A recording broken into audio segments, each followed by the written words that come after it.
السلام عليكم. غادي راه عند الطريقه نروح هاد الليله نغوص النضا الحامض تامنت دوزوكني هي الرواح هي الصدر تحنق بنادم ري تحيه الصداع غير خاري غي تزوز زيدنا ري تحيه غيان غير كالطريقه ياد تختار لي أدنى البخار كلشي ويت فولشين يعني ورينفع وان يستعمل هو الله يشافي يا ربي. امين يا ربي.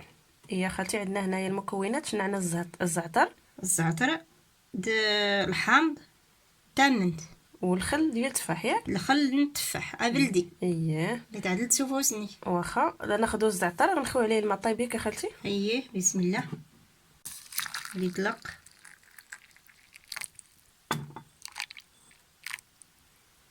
كناخذوا الزعتر كنخويو عليه الماء طايب وكنخليه واحد 5 دقائق حتى يطلق مزيان ومن بعد غادي نرجعوا نطلقوا.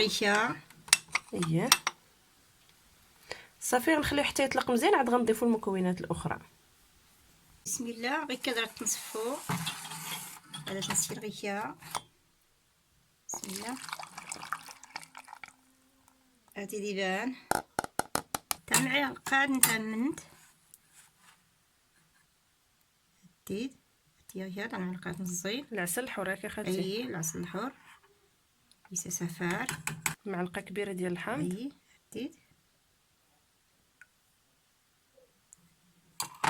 بسم الله معلقه الخل نتفاحه بلدي حتى تعدل سوفوسني واخا يسلا نويت هاتي طرفه ديال التفاح. اييه طرف التفاح يايا الا كاين شي مصدر موثوق اللي كتقداو من عنده خل التفاح مزيان، ما كانش من الاحسن يعني تقلبوا حتى تلقاوه، لان الا كان التفاح خل ديال التفاح مغشوش ما غاديش يعطي مفعول.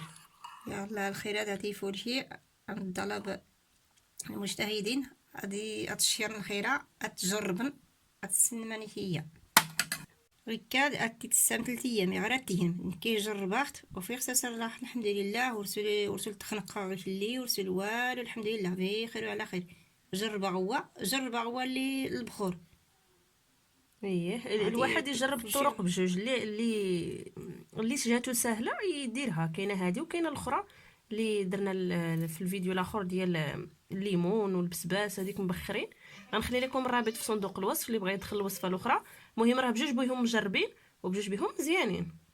هذه خالتي حتى هي 3 ايام ياك الوصفه هذه كلشي 3 ايام البخور ولا وغادي وتشرب قبل النعاس. اييه صافت بلا سوريت وادو راه يسير فرحي ان شاء الله.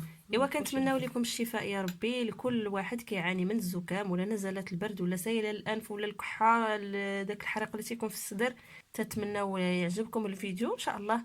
كيف العاده الا عجبكم الفيديو خليو لنا لايك وتعليق زوين يشجعنا ونتلاقاو في فيديو جديد ان شاء الله ووصفه جديده. الى اللقاء.